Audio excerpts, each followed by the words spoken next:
জয় Hind. SSC GD 2025-এর যারা exam দিয়েছো, এর আগের যে কাট আপ দিয়েছি, এই পরিপ্রেক্ষিতে মেয়েদের কাছ থেকে কমেন্ট এসেছে যে স্যার আমাদের একটা অ্যানালিসিস করে এক্সপেক্টেড কাট আপ মার্কস বলে দিন। তো তোমাদের এক্সপেক্টেড না, তোমাদের এই cut off final cut off marks হতে পারে 100% গ্যারান্টি দেওয়ার মতন জায়গা হতে পারে। তার কারণ তোমাদের এই যে কাট আপ মার্কসটা বলা হবে সম্পূর্ণ কিন্তু সিট সংখ্যা দিয়ে, আগের বারের নাম্বার দিয়ে, এবার প্রশ্ন দিয়ে অ্যানালিসিস করে। এই জন্য তোমরা অবশ্যই প্রথম থেকে শেষ পর্যন্ত দেখবে। আমার অ্যানালিসিস যদি পছন্দ হয় তাহলে অবশ্যই লাইক, কমেন্ট এবং শেয়ার কর। আর যদি মনে হয় যে আমার অ্যানালিসিস ভুল হতে পারে তাহলে অবশ্যই তোমরা কমেন্টে গালাগালিও দিতে পারবে। তো 60 নাম্বার পেয়েছে কেউ, 70 নাম্বার পেয়েছে কেউ, 80 নাম্বার পেয়েছে কেউ, 100 নাম্বার পেয়েছে, তারপরেও টেনশন যে এবার মেডিকেল ক্লিয়ার করবো, রান ক্লিয়ার করবো, সিলেকশন পাবো কি। যেহেতু মেয়েদের 9 সেপ্টেম্বর থেকে মাঠ শুরু হচ্ছে, তো অলরেডি ছেলেদের মাঠ থেকে আমরা কি দেখতে পেয়েছি, ছেলেদের মাঠ থেকে আমরা দেখতে পেয়েছি যে হিউজ পরিমাণে ফিজিক্যাল মেজারমেন্টে ফেল করছে, হয় মাঠে না হলে কোথায় ফেল করছে, হাইটে। তো এই ফেল কি কেবলমাত্র ছেলেদের জন্য প্রযোজ্য হবে, মেয়েরা ফেল করবে না? এটাও শুনি না, মেয়েরাও ফেল করবে। তাহলে ছেলেদের যদি হিসাব করা যায়, আগেই বলেছিলাম 40 থেকে 35% পাস করছে, ফিজিক্যাল পাস করছে, ওভারঅল যদি ধরা হয় 40 থেকে 35%। তো চলো আজকের ফিমেল কাট আপ মনোযোগ সহকারে দেখবে, এবং মনোযোগ সহকারে যদি দেখো তাহলে আমার অ্যানালিসিস বুঝতে পারবে, এবং তখনই বুঝতে পারবে যে আমার কাট অফ মার্কস ভুল হওয়ার চান্স 0%। তা চলো এই যে কাট অফ মার্কস দেখবো, এটা ফিজিক্যাল মেজারমেন্টের কাট অফ মার্কস, যেখানে ইডব্লিউএস টা 40 ছিল।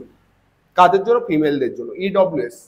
তো দেখো বর্ডার ডিস্ট্রিক্টে আমি জেনারেলটা আগে দেখবো। জেনারেল ডিস্ট্রিক্টে ইডব্লিউএস কত আছে? জেনারেল ডিস্ট্রিক্টের ইডব্লিউএস 65.56, মানে 66 ধরো। তুমি West Bengal general district OBC দের কত? 82.90, মানে কত 83 বলতে পারো, কত 83। যদি West Bengal SC general district SC দের কত ভাববো, তাহলে 79.77, তার মানে তুমি 80 ধরো। যদি এসটি 82.43, আর জেনারেলদের 87.91, তার মানে 88 ধরতে পারো। কত? 88 ধরতে পারো। এবার এই 88 জেনারেল ডিস্ট্রিক্টে যদি কাট আপ যায় তাহলে কত হতে পারে ফাইনাল সিলেকশন। তো চলো ফাইনাল সিলেকশন যাওয়ার আগে জেনারেল ডিস্ট্রিক্টের সিট সংখ্যা যদি দেখি পারো, ওবিসি কত 44, এসসি কত 44, 9 এসটি আর 19টা ইডব্লিউএস। এই যখন এদের সিট জেনারেল ডিস্ট্রিক্টের, তা চলো ফাইনাল কাট অফ এবার বলে দেবো, কারণ লেট করবো না ফাইনাল কাট অফ বলার জন্য। এই সাইডে আমি জেনারেল ডিস্ট্রিক্ট শো করাবো, এই সাইডে বর্ডার ডিস্ট্রিক্ট শো করিয়ে দেবো। তা চলো জেনারেল ডিস্ট্রিক্ট আর বর্ডার ডিস্ট্রিক্টের যদি শো করায়, তার আগে একটা অ্যানালিসিস তো তোমাকে দেখতে হবে, তারপর আমার দুটো কথা শুনতে হবে। আর এই দুটো কথাই তো ইম্পর্টেন্ট, যে অ্যানালিসিস ভুল হবে কি ঠিক হবে। তা চলো জেনারেল ডিস্ট্রিক্টের যদি আমি সব থেকে কম নাম্বারে সিলেকশন পাওয়া যায় কোন পোস্টে? বিএসএফ, কারণ আসন বেশি থাকে, বিএসএফ বেশি পরিমাণে প্রয়োজন হয়, ওই জন্য কম নাম্বারে চাকরি পাওয়া যায়। জেনারেল ডিস্ট্রিক্টে যদি বিএসএফ কে দেখি, তা চলো জেনারেল ডিস্ট্রিক্ট দেখো, জেনারেল ডিস্ট্রিক্ট বিএসএফ এসটি দের কাট অফ গেছে 107, জেনারেল ডিস্ট্রিক্ট ইউআর দের কাট অফ গেছে 110, এসসি দের কাট অফ গেছে 105, জেনারেল ডিস্ট্রিক্ট ওবিসি দের কাট অফ গেছে 108, জেনারেল ডিস্ট্রিক্ট ইডব্লিউএস গেছে 95। কবে? এর আগের বার মানে বুঝতে পারছো, যেখানে প্রশ্নের প্যাটার্ন ছিল সহজ। আর এবার প্রশ্নের প্যাটার্ন একবার ভাবো তো, রিজনিং আর হিন্দি আমি ভেবেছি মিডিয়াম, অঙ্ক calculative, GK ultra pro level. তার মানে কি, ওই যে 80 জিকে আর অঙ্ক, এই 80-র মধ্যে মেয়েদেরও অ্যাভারেজ 20 নাম্বার, তার বেশি ধরা যাবে না। তুমি দেখে নাও, তুমি অ্যানালিসিস করে নিতে পারবে, আমার প্রয়োজন হবে না। 8 গুণই তো ডেকেছে, 9 গুণ তো ডাকিনি। তাহলে এবার সিলেকশন কত নাম্বারে পাওয়া যাবে? জেনারেল যদি দেখো, জেনারেল কত কাট আপ যাবে? 102 প্লাস -3 বলছি, +3 যদি বলি 105 পর্যন্ত যাবে, -3 যদি বলি তাহলে 99 এ চলে আসবে। General district UR. যদি ওবিসি দের বলা হয়, ওবিসি দের সিলেকশন আগের বারও বেশি গিয়েছে, এবারও বেশি যাবে। কাদের তুলনায়? এসসি দের তুলনায়। তো 97 প্লাস -2।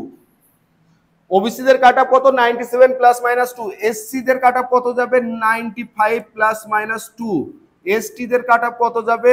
99 প্লাস মাইনাস 1, ইডব্লিউএস এর কাট অফ কত যাবে 77 প্লাস মাইনাস 3, ইডব্লিউএস এর কাট অফ 70। তাহলে এই যে কাট অফ দেখছো, যারা জেনারেল ডিস্ট্রিক্ট আছো, ফিমেল আছো, ওয়েস্ট বেঙ্গলের বাসিন্দা আছো, সিট সংখ্যা আছে তোমাদের কত, সিট সংখ্যার পারপাসে যদি তোমাদের দেখা হয় সিট সংখ্যা যদি দেখি 79, 44, 44, 9, 19, তো এই যে সিটির পারপাসে তোমাদের যদি কাট অফ যায় general district 102 plus minus 3, general OBC 97 plus minus 2, 95 plus minus 2, এসটিতে 99 plus minus 1, আর ইডব্লিউএস 77 প্লাস মাইনাস 3। এবার যদি আমি বর্ডার ডিস্ট্রিক্টকে ফলো করি, বর্ডার ডিস্ট্রিক্ট জেনারেল 230টা আসন, 127টা আসন ওবিসি, 134টা আসন এসসি, এসটি 29টা, আর 59 ইডব্লিউএস। নকশালের যে সিট আছে টোটালে 7, 2, 3, 2, এখানে কিন্তু এসটি কোনো সিট রাখেনি, কাট অফ এখানে হাই যাবে। ডিস্ট্রিক্ট আর জেনারেল ডিস্ট্রিক্ট আমি অ্যানালিসিস করে দিচ্ছি, আগে জেনারেল ডিস্ট্রিক্ট দিয়েছি, এবার border district.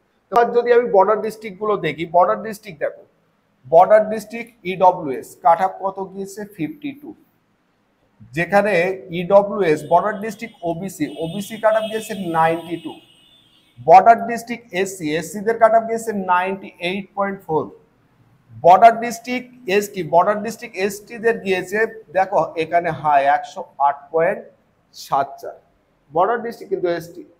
Border district UR এ গিয়েছে দেখো 100.56, তাহলে দেখো বর্ডার ডিস্ট্রিক্টে যারা জেনারেল তাদের কাট অফ গিয়েছে কত 100.56, এসটিদের কটা 11টা সিট ছিল তাই 108, মানে এদের থেকে আরো বেশি গিয়েছে, জেনারেল থেকে এসটি বেশি, কত 8 নম্বরে বেশি। তাই সিট পারপাসে যদি আমি দেখি, যেহেতু প্রশ্ন কঠিন হয়েছে, কি হয়েছে প্রশ্ন কঠিন হয়েছে, প্রশ্ন সহজ হয়নি, কাট অফ কি হবে, তাহলে জেনারেলদের বর্ডার ডিস্ট্রিক্টে এবার কত হতে পারে, যেহেতু আগের বার গিয়েছে 100, প্রশ্ন সহজ ছিল। ফাইনাল তুমি চেক করে নাও, বর্ডার ডিস্ট্রিক্ট ওবিসি ফিজিক্যাল ডেকেছে 60 নাম্বার, বর্ডার ডিস্ট্রিক্ট এসসি এদের ডেকেছে 69 নাম্বার, তাহলে দেখো এটা 60 আর এটা 69, এসটিদের দেখেছে 74 আর ইউআরদের দেখেছে 74, একই জায়গায় বলা যায়, ইডব্লিউএস 40। তাহলে এবার ফাইনাল সিলেকশন তো হবে, তাহলে ফাইনাল সিলেকশনে স্কোর কত যেতে পারে 89 plus minus 3, 89 plus minus 3 border district OBC এখানে 78 প্লাস মাইনাস 2, এসসি কত হবে, SC cut off 80 plus minus 1, 81 থেকে 1 বাড়লে 80 থেকে 1 বাড়লে 81 না হলে 79, এসটি দের কাট অফ কত হতে পারে এখানে 93 প্লাস মাইনাস 2, ইডব্লিউএস এর কাট অফ কত হতে পারে 57 প্লাস মাইনাস 2। এই নাম্বার যাদের আছে তারা অবশ্যই সিলেকশন লিস্টে দাঁড়ানোর চান্স 100 এর মধ্যে 99% আছে। যাদের এই স্কোরিং আছে 102, 97, 95, 99, 77, 100 এর মধ্যে 99% আছে। যেহেতু প্রশ্ন টাফ ছিল আগের বারের তুলনায়, এই জন্য কাট অফ মার্কস বেশি যাবে না, কাট অফ মার্কস কম আসবে। যাদের এই স্কোর দাঁড়িয়ে আছে, তোমরা পরের যে দুটো রাউন্ড, দুইটা ভাইটাল রাউন্ড, দুইটা খতরা কি খতরা রাউন্ড, এই দুটো স্টেপ যদি ক্লিয়ার করতে পারো তাহলে অবশ্যই সিলেকশন তুমি পাবে। আর দুইটা স্টেপ ক্লিয়ার করা মুখের কথা না, যেহেতু এবার ছেলেরা ফিজিক্যালে 60% এর কাছাকাছি ফেল করছে, মেয়েদেরও কিন্তু ফেলের হার তাতে বেশি ছাড়া কম যাবে না, এটা গ্যারান্টি। এই জন্য যাদের এই স্কোর আছে আগে টার্গেট করো যে ফিজিক্যাল পাস করব, তারপর টার্গেট করো যে আমার মেডিকেল পাস করব, তারপর এই নাম্বার যদি থাকে আমি সিলেকশন নেব।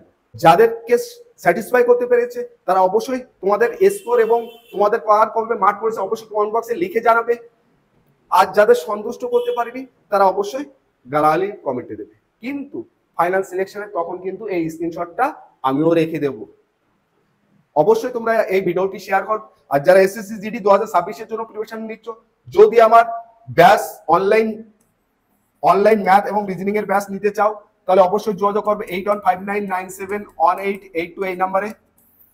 16 সেপ্টেম্বর থেকে এসএসসি জিডির ব্যাচ লঞ্চ হবে, যার ফিজ রাখা হচ্ছে মান্থলি সিস্টেমে 349 মান্থলি সিস্টেম ফিজ, কিন্তু এটা মাথায় রাখবে।